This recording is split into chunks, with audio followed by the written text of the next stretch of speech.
दरबार में आप सभी को पुनः बहुत बहुत स्वागत।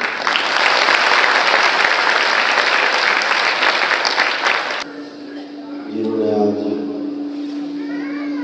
अपने से अगले लेवल में दीक्षा के लिए अगले चरण में प्रवेश किया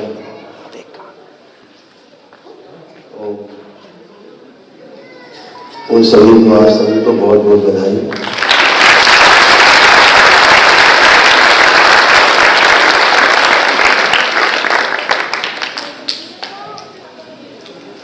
और पर्दे के पीछे से झांक रहे जितने भी पदयात्री हैं सबको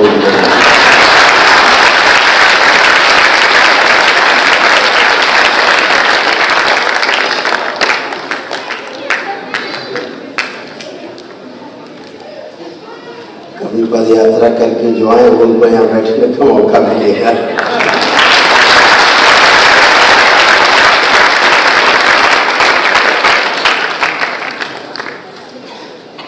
तो बहुत अद्भुत है, आप सब एक साथ है, एक परिवार है।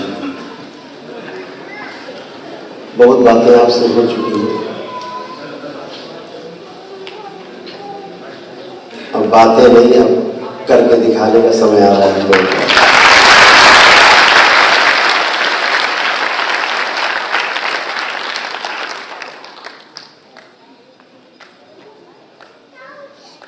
कहते हैं ना कि मनुष्य नहीं बलवान हो, समय हो बलवान।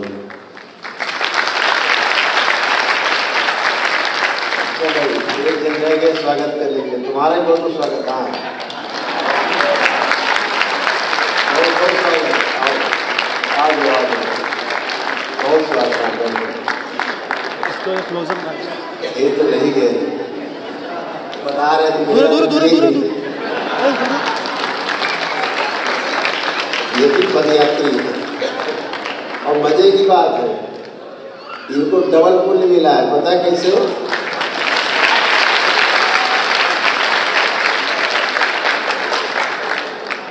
पता है कैसे डबल पुण्य मिला इनको? आप लोग 2 पैर पे चल के आए हैं।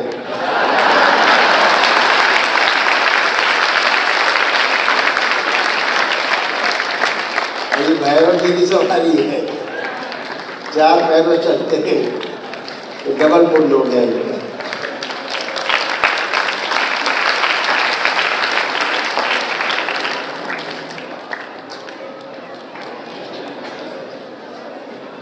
तो बहुत सुंदर, बहुत अच्छा आप सभी लोगों को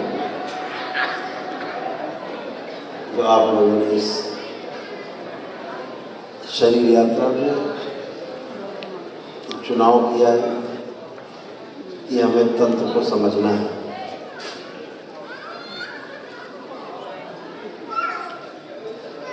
और तंत्र को समझते समझते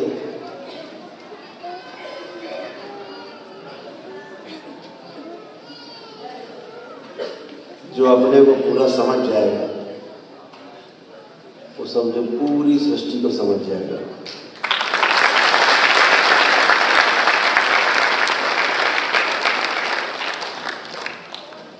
पांचवें चरण में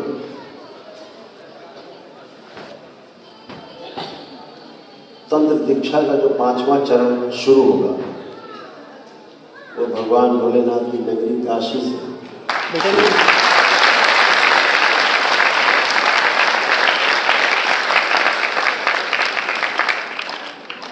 तो अभी आप मंत्र जाप करते करते तंत्र की दीक्षा में हैं और जब भोलेनाथ की नगरी पहुंचेंगे तो वहां मंत्र समाप्त और तंत्र शुरू हो जाएगा।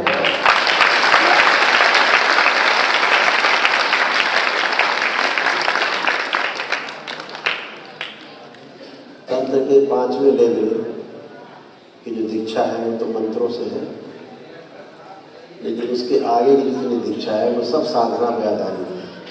आपके ध्यान और साधना पर ही आधारित है। केवल ध्यान में चलना है, अपनी साधना करनी, अपने अनुष्ठान करने, उसी में चलना है। ये पीछे के जो 5 लेवल हैं वो आखिरी के 21 लेवल तक काम आएंगे। यानी अगले जो उसके 16 लेवल हैं तंत्र के, ये जो 5 लेवल में आपको मंत्र जाप करेंगे, अगले 16 में काम आने वाले हैं। तो आपको पता है।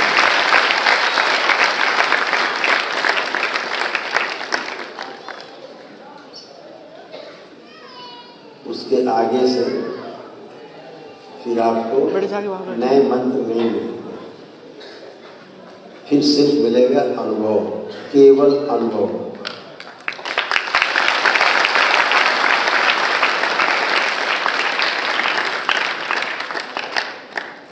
छठे लेवल में उन्हीं को उतरने का मौका मिलेगा जो अनुभव कर पाएंगे चीजों को, अपने में अनुभव कर पाएंगे, स्वयं में अनुभव करके और पूरी सृष्टि को समझ पाएंगे अपने अनुभव से।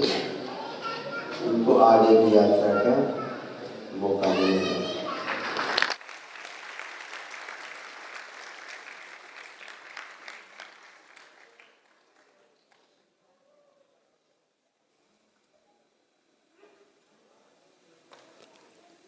तो बहुत सुंदर है जो आप सबने इस यात्रा को चुना।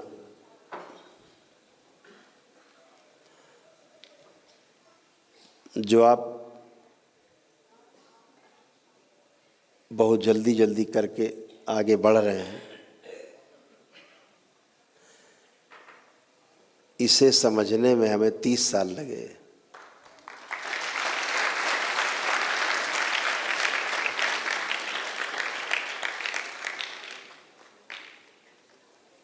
कुछ चीज़ें तंत्र में बहुत गुप्त रहती हैं जो हम आपसे चर्चा नहीं कर सकते, वचन में बंधे रहते हैं।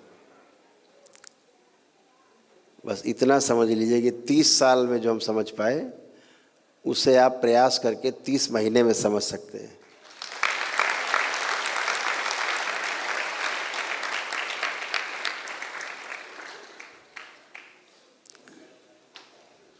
यही कृपा है गुरु की। गुरु की सबसे बड़ी कृपा है कि आपके जीवन को सरल बना दे, सहज बना दे और अपने प्रसाद से आपको हल्का फुल्का बना दे, हवा में उड़ने लायक बना दे।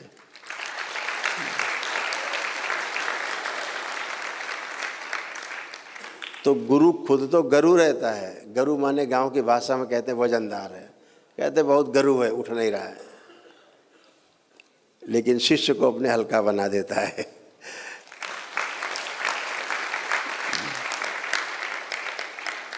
तो बाबा जैसे युग पुरुष,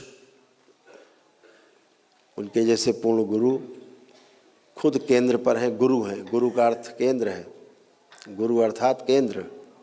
सारा भार कहाँ होता है? केंद्र पे, बाकी सब हल्का रहता है। यह हाथ हल्का है क्योंकि भार सब सेंटर में है। लट्टू नाचते देखा है आपने? जमीन में नाचता है, ऐसे करके धागे में बांध के ऐसे नचा देते हैं, नाचता रहता है। सारा भार उस कील पे रहता है जिस पे नाचता है, बाकी तो नाचता रहता है बस। तो गुरु अपने ऊपर सारा भार लेकर के अपने शिष्यों को हल्का रखता है। हल्का रखना ही कहा गया प्रसाद है, गुरु प्रसाद है, गुरु का प्रसाद है।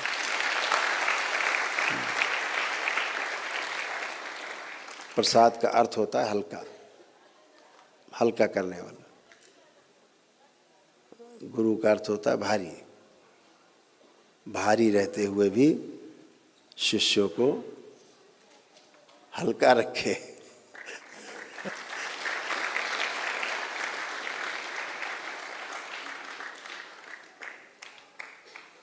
तो बहुत सुंदर है। आप सभी को फिर बहुत बहुत बधाई, बहुत शुभकामनाएं।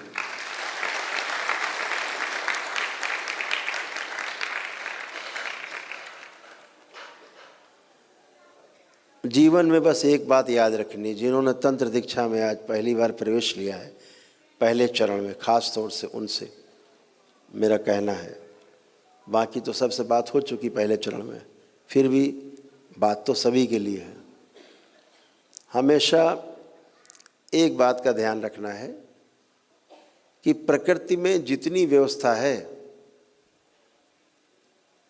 वो सब एक दूसरे के सह अस्तित्व के रूप में है, अर्थात एक दूसरे के सहयोग में है, एक दूसरे के कोऑपरेट, आपस में कोऑपरेशन है। एक दूसरे के सहयोग में हर चीज़ है। जैसे धरती पर आप पौधा लगाते हैं, धरती क्या करती है? पौधे को सहयोग करती है। हवा क्या करती है? पौधे को सहयोग करती, वायु। अग्नि क्या करती है?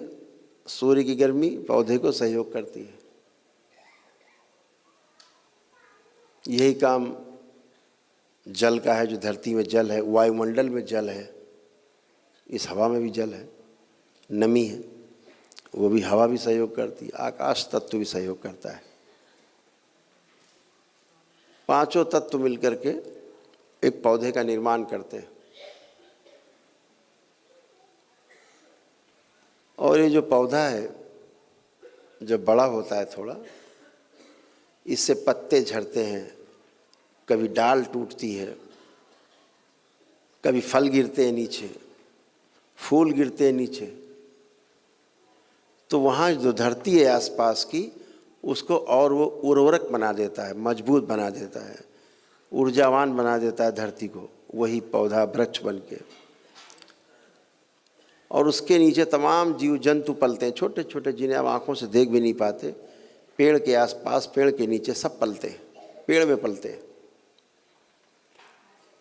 तमाम पशु पक्षियों के लिए भी साधन बनता है वृक्ष, फलदार। फल नहीं होता तो छाया का काम आता है, ऑक्सीजन बढ़ाता है।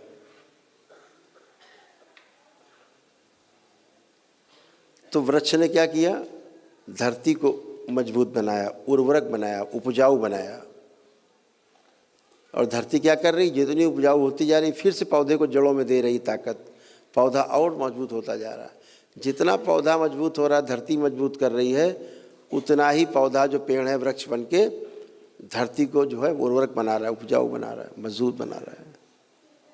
यानी दोनों एक दूसरे को सहयोग कर रहे हैं। ऑक्सीजन, कार्बन डाइऑक्साइड उसके आसपास रहती है, कार्बन टूट जाता है उसके पत्ते के पास आकर के, और ऑक्सीजन बाहर ही गिर जाती है। कार्बन डाइऑक्साइड बाहर ही टूट जाता है, दो हिस्से हो जाते हैं, कार्बन अंदर, बाहर ही छूट जाता है क्या? ऑक्सीजन। तो के पास आप जाओ तो आप देखोगे वहाँ बहुत ठंडक महसूस होगी, एक ताजगी महसूस होगी ऑक्सीजन की। कैसे? पौधा कोई, पेड़ कोई, और ये नहीं कहते, लोग कहते कार्बन डाइऑक्साइड लेता है और ऑक्सीजन छोड़ता है। ऐसे नहीं होता है। पेड़ के पत्ते में फेफड़े नहीं लगे हैं जो लेगा और छोड़ेगा, ऐसा कोई जुगाड़ नहीं। लेने वाला जुगाड़ है, छोड़ने वाला जुगाड़ नहीं है। तो क्या होता है? कार्बन डाइऑक्साइड चारों ओर फैली हुई है। तो जैसे ही पेड़ के पत्तों में सब चिपकती है, तो वहाँ पर कार्बन डाइऑक्साइड का जो यौगिक होता है वो टूट जाता है बाहर ही, पत्ते से छुआ टूटा तो ऑक्सीजन वहीं गिर जाती है बाहर, और कार्बन को वो सोख लेता है। उससे पौधे का, वृक्ष का पोषण होता है। तो ऐसे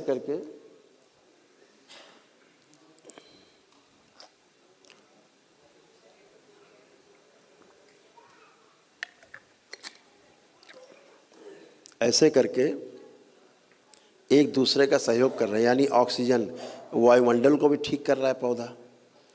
जो तापमान है, गर्मी है, ऑक्सीजन बढ़ती है तो उसको मेंटेन कर रहा है वही पौधा। सूरज को लौटाया उसने वही चीज़, वायु को लौटाई उसने, शुद्ध किया हवा को। जिसने पौधे को पाला, पौधे ने उसको और शुद्ध किया, पवित्र किया। ये है सह अस्तित्व, जो एक दूसरे को सहयोग करते हैं और एक दूसरे पर पलते हैं। हाँ, प्रकृति को हम कैसे देखें? कोई पदार्थ है, धरती कह लो, जल कह लो, वायु कह लो, तमाम कीड़े मकोड़े हैं। ये संसार कई प्रकार से निर्मित है। स्वेदज भी है, अंडज भी है, पिंडज भी है।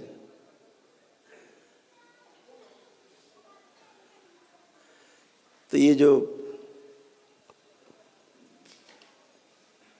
प्रकृति है, एक दूसरे के सहयोग से चल रही है, और सब एक दूसरे को सहयोग कर रहे हैं। एक ऐसा है जो सहयोग नहीं करता इस पूरी पृथ्वी पे। कौन है वो? कितने लोग जानते हैं?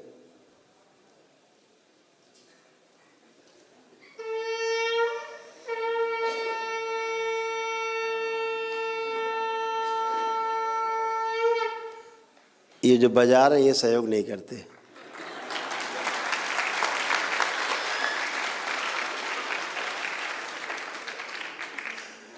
मनुष्य केवल सहयोग नहीं करता।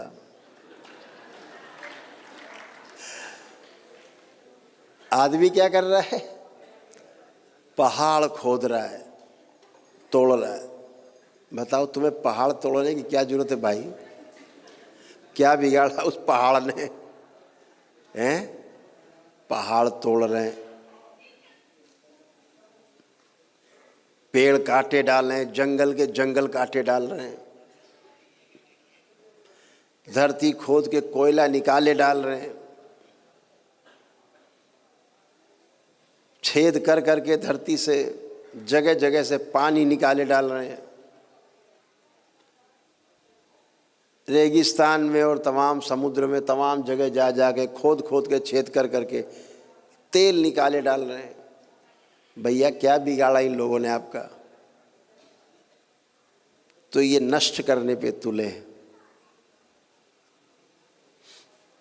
ये नष्ट करने पे तुले। पता है आपको?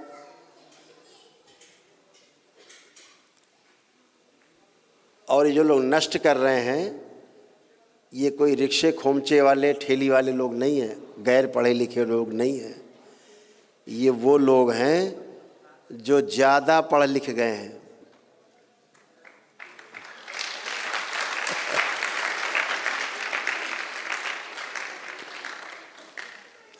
गांव में एक कहावत कही जाती है,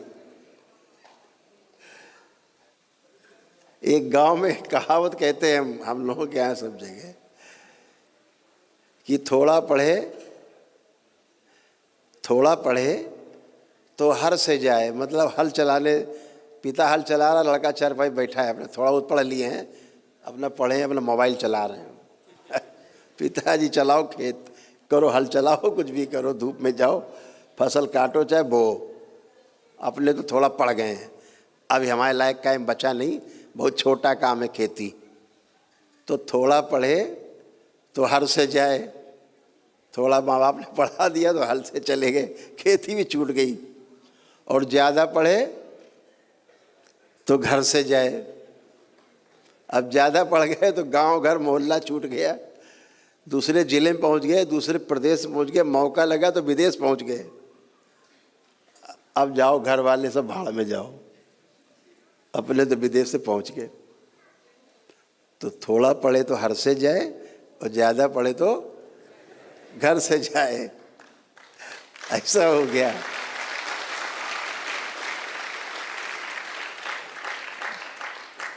तो ये जो घर से चले गए हैं श्रीमान लोग, यही आतंक मचाए पूरे दुनिया में, खोद खोद के, काट काट के।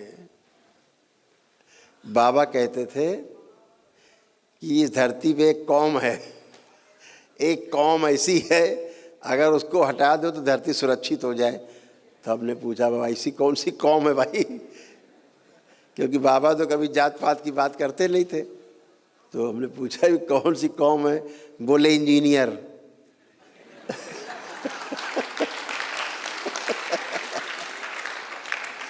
ये अगर हटा दो तो धरती सुरक्षित हो जाए, बची रहेगी।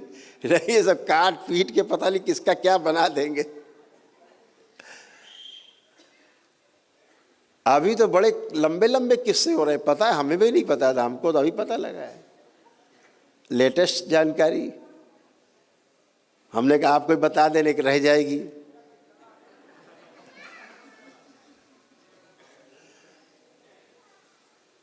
अभी एक लंबी जानकारी पता लगी है, आदमी अपना कुत्ता बिल्ली बनता जा रहा है। उसके बकायदा बड़े बड़े वीडियो आ गए, कुत्ता ही बन गए भाई साहब। उन भाई साहब ने 15-20 सर्जरी अपनी करा के अपने कुत्ता बन गए। अब आप कुत्ते को बगल में बिठा दो तो आप उसको पसंद नहीं करोगे, लगेगा इनको बिठा दो, कहेंगे भगाओ इनको, ये ज़्यादा खूबसूरत कुत्ता है।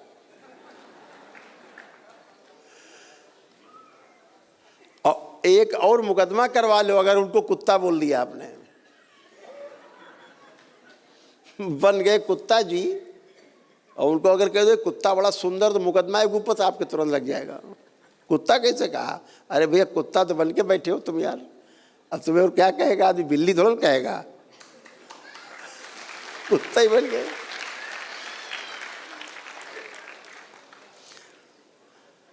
अब आ रहा है सिस्टम बन गया, बहुत तगड़ा सिस्टम आ गया देश में, आने वाला है। बस 2 साल इंतजार करो, 2 साल बाद जो लोग, तुम लोग खैर नहीं जाओगे पता है हमें, उधर समझ गए हो।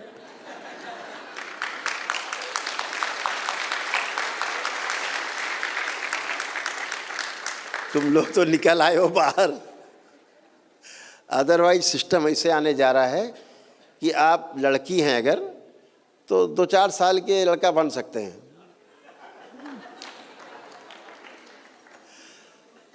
और आपको समझ में आ जाए तो जिंदगी भर लड़का बने रह सकते हैं।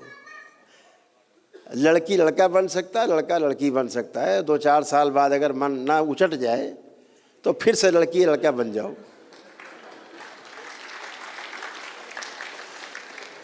बड़े बड़े प्रयोग हो रहे हैं, हम तो प्रयोग सुन सुन के हैरत में हैं।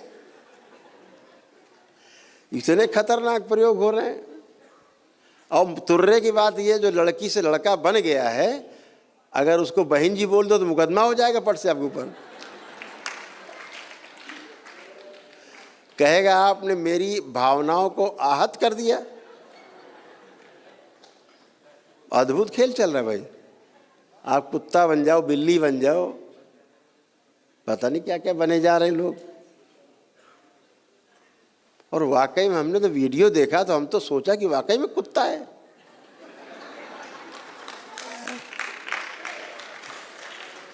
हमें लगा कि वाकई में कुत्ता ही था ये तो। एक बेचारा आप रूप बदला, इसने पहले तो कुत्ता ही था ये। दिख गया ये कुत्ता ही था। अद्भुत है। अब कुत्ता, अब इसने अपने को बना लिया पूरा, अपनी इच्छा पूरी कर ली इसने। अच्छा आदमी था बहुत ही। अरे ऐसे ऐसे खेल चल रहे हैं कि हम कैमरे पे नहीं बता सकते ना, मुकदमा हो जाएगा भी एक।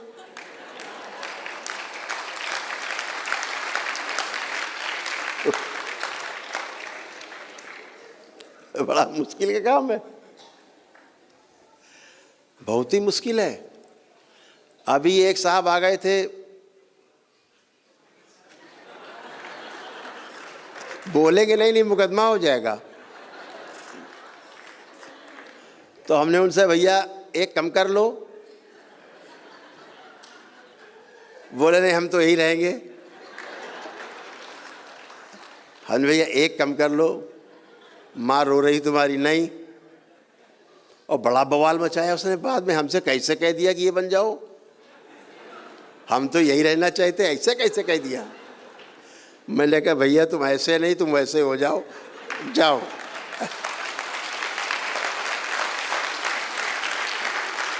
क्या करें, अद्भुत लोग हैं, बड़े अद्भुत अद्भुत लोग आ रहे हैं आजकल।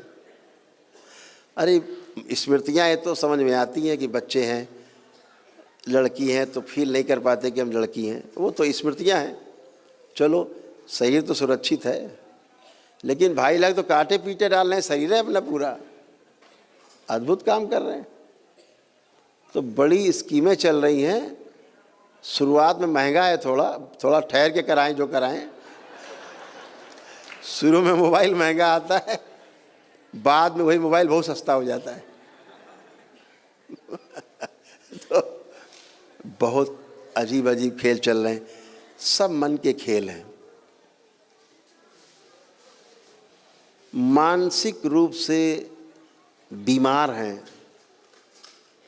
अभी आप केवल उनकी स्मृति बदल दो,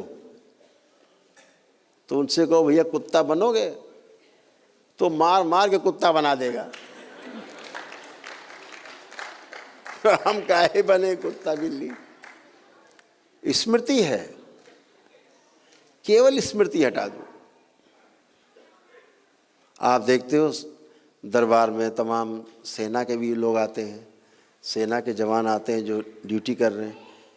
दरबार देखता है कि ये तो चाहता है, इसके मन में आता है कि अपने अधिकारी को हम भून दें गोलियों से, हैं, अपने साथियों को गोलियों से भून दें। दरबार देखता है, फिर उससे पूछते हैं हम क्योंकि ऐसा करने का मन करता है कि हाँ गुरुजी ऐसा करने का मन करता है। अब बताओ किसी दिन वो स्मृति ज़्यादा मौज में आ जाए तो उधर की बजाय पता नहीं इधर घुमा दिया, ये लोग गए काम से बेचारे। तो दरबार क्या करता है, उनकी स्मृति हटा देता है। अब वही व्यक्ति, वही सेना का व्यक्ति, सैनिक अपने अधिकारियों को, साथियों को प्रेम की दृष्टि से देख रहा, खत्म। तो स्मृति है जो आदमी को जान लिए ले रही है, क्या कर देगी पता नहीं है। स्मृतियां नष्ट हो जाएं तो मनुष्य का शरीर छूट जाता है, मनुष्य का शरीर छूट जाता है, स्मृतियां अगर नष्ट हो जाए।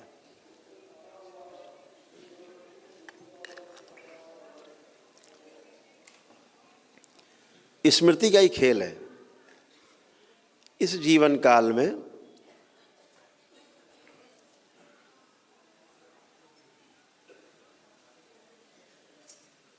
जितने भोग कटने हैं उतने काटने के लिए आपको मौका मिलता है। काटते काटते काटते शरीर छूट जाता है, उससे ज़्यादा खेलने का मौका नहीं मिलता। लेकिन जब भोग कट जाते हैं इस जन्म के, तो शरीर छूट जाता है। किसी की हम देखते हैं कि पीछे शांत रहें, पीछे कुछ लोग,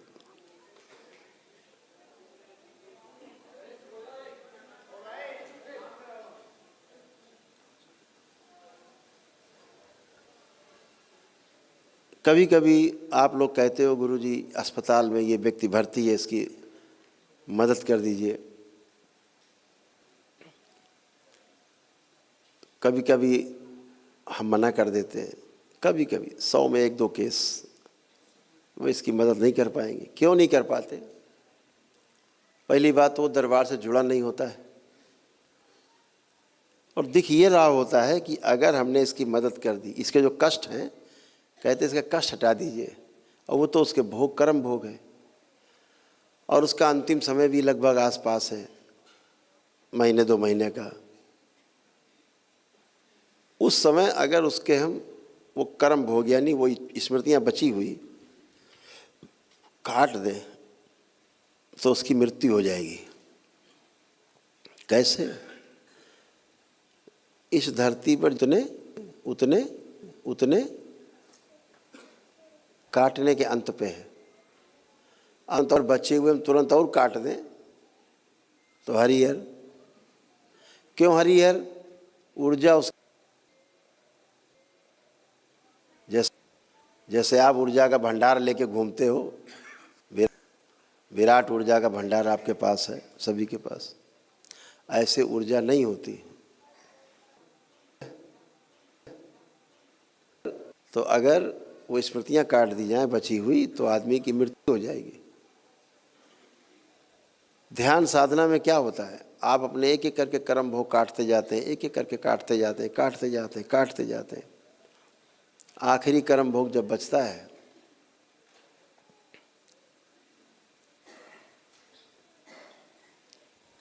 वही समाधि अवस्था में ले जाता है। जब आखिरी इच्छा भी नष्ट हो जाती है तो समाधि अवस्था में व्यक्ति चला जाता है। इच्छा विचार आशाएं कुछ भी शेष नहीं रहती, कुछ भी शेष नहीं, न्यूट्रल है। अब गियर स्टार्ट है लेकिन गियर नहीं लगाया, न्यूट्रल गाड़ी खड़ी हुई है, हुर हुर करती रहेगी, चलती रहेगी, घुर घुर घुर घुर घुर घुर, कुछ नहीं करेगी, आए जाएगी नहीं। तो कर्म भोग एक बहुत बड़ा विषय है जिस पे बृहद चर्चा करने के बजाय आप इसको धीरे धीरे अनुभव से जानेंगे। इस जन्म की जितनी खराब स्मृतियाँ कटती जाएंगी, उनके स्थान पे आप अच्छा अच्छा काम करते जा रहे हैं तो वो स्मृतियाँ बनती जाएंगी, तो उनके सहारे आदमी जिंदा बना रहता है।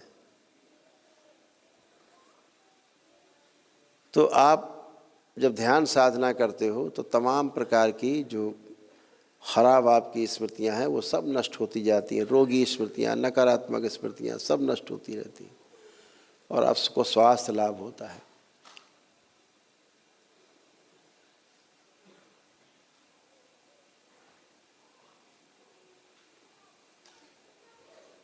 आज एक शक्ति खुलने जा रही है विशेष।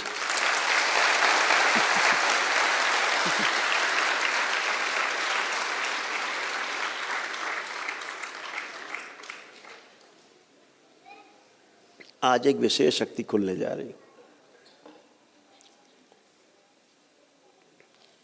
अभी क्या होता है, जब किसी के कष्ट निकल रहे होते हैं चिकित्सा के बाद, आप दरबार में भक्त आते हैं,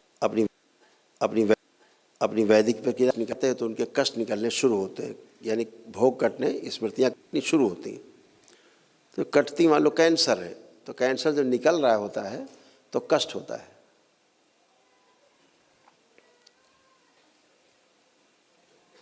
तो अंदर जड़ से निकल करके ऊपर आ रहा होता है, लेकिन सामने वाले को लगता है तो बाहर बहुत निकल रहा है, लेकिन निकलते निकलते सब खत्म हो जाता है, सूख जाता है। जैसे फोड़े फुंसी से मवाद निकलते निकलते कील निकलती बाद में तो कष्टकारी होती है, निकलेगी तो, नहीं निकलेगी तो फिर तो कहीं और से निकलेगी, बढ़ जाएगी। ऐसे ही कष्ट निकलते हैं तो कष्ट होता है। तो आज ये शक्ति जो है दरबार की सक्रिय हो जाएगी कि कैंसर तो कटेगा लेकिन कष्ट नहीं होगा।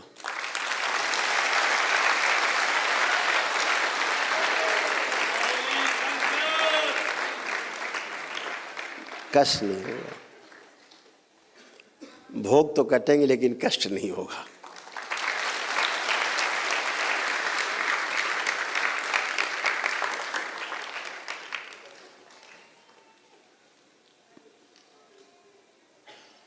बहुत सुनने में आता, बहुत कष्ट में गुरु जी, बहुत कष्ट में। कई लोग तो कहते हैं गुरु जी कष्ट निकलना ही बंद कर दो। तो हम कहते भैया फिर यहाँ आए काहे थे? फिर तो घरे में रहते और डॉक्टर साहब जिंदाबाद करते। तो डॉक्टर साहब आपको एम्बुलेंस में डाल के उठा ले जाते, आपका काम खुद ही कर देते हो। तो मुझे भी लगता था इन्हें कष्ट तो है ही, कष्ट निकल रहे हैं। हमसे कहते थे भाई कष्ट निकल जाने दो ना। क्या गुरु जी बहुत कष्ट हो रहा है, बहुत ऐसे मामले आते हैं। कुछ लोग कम सह पाते हैं तो फिर उनकी शरीर की क्षमता बढ़ानी पड़ती थी किसी की कि सह ले, निकल जाए कष्ट। तो अब ये सब कुछ नहीं, अब सीधे सीधे ये कष्ट निकलें और कष्ट ना हो, ऐसा।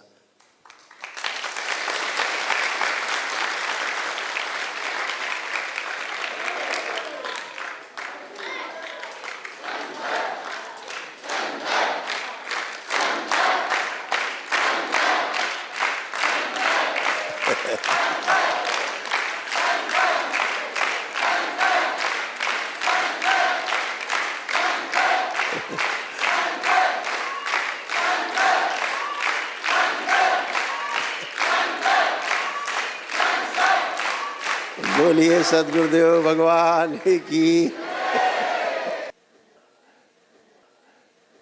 इसके लिए बस आवश्यक इतना ही है कि शनिवार को जो संकल्प होते हैं, मंगलवार को जो संकल्प होते हैं, वो संकल्प केवल करता रहे आदमी, उतने से उसके सब चले जाएंगे। तो जो भी लोग दरबार से जुड़े हैं, नहीं आ पाए हैं और जिनके महाहवन हो गए हैं असाध्य रोगों में,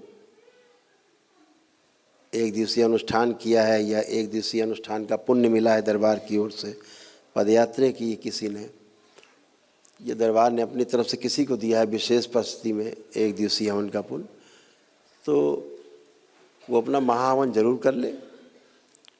और शनिवार को होने वाले संकल्प में, मंगलवार को होने वाले संकल्प में एक छोटा सा संकल्प कर ले कि बाबा हमें जो भी रोग कष्ट हैं हमारे जो निकल रहे हैं, ये कष्ट और रोग निकलने में जो हमें कष्ट होते हैं उसकी स्मृति नष्ट कर दी जाए। एक लाइन बोलना है और बंद इसके बाद कष्ट। तो रोग निकलेंगे, गंदगी जाएगी, लेकिन कष्ट नहीं हो। ऐसे दरबार ने बाबा और माँ की कृपा से, उनके आशीर्वाद से ये इस नई शक्ति का निर्माण।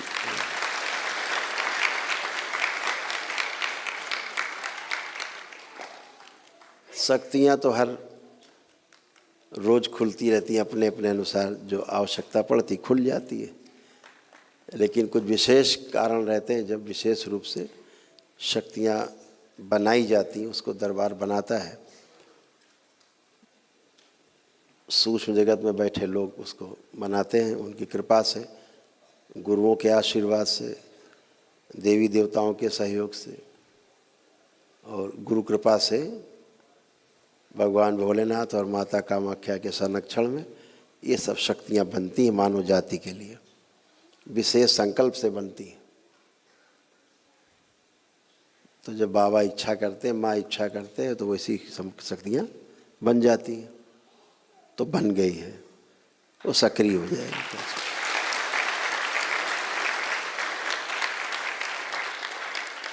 आपको पता ही है, जब भी जो शक्ति बनी वो कार्यरत है।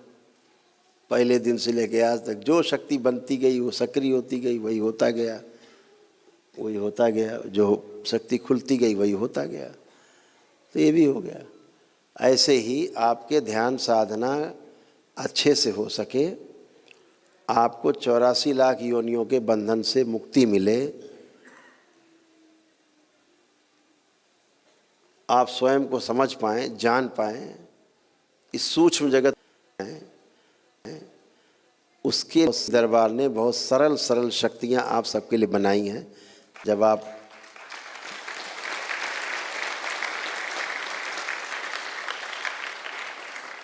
आप उसमें कदम रखेंगे आगे,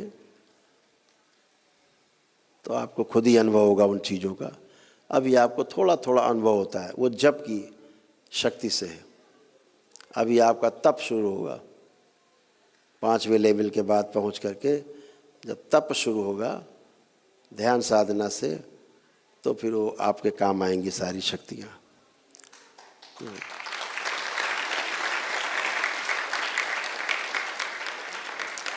अभी तो वो तमाम शक्तियाँ खुली हैं कि जो लोग जप करते हैं, उनके जप के पुण्य से परिवार के लोग स्वस्थ रहते हैं। जो तंत्र दीक्षा के लेवल में आगे बढ़ गए हैं, उनके पास इतनी ऊर्जा रहती है, घर में बीमार व्यक्ति हो, अगर उनको छू करके दरबार से प्रार्थना कर देते हैं तो उनके कष्ट चले जाते हैं, तुरंत निकल जाते हैं। ये सभी शक्तियाँ खुली हुई हैं, ये सब खुली हुई शक्तियाँ हैं। तो आप सब बहुत भाग्यशाली हैं जो परम पूजनीय बाबा जी के DNA के ऊर्जा पथ से आप लोग जुड़े और उनके साथ जुड़ करके यात्रा कर रहे हैं।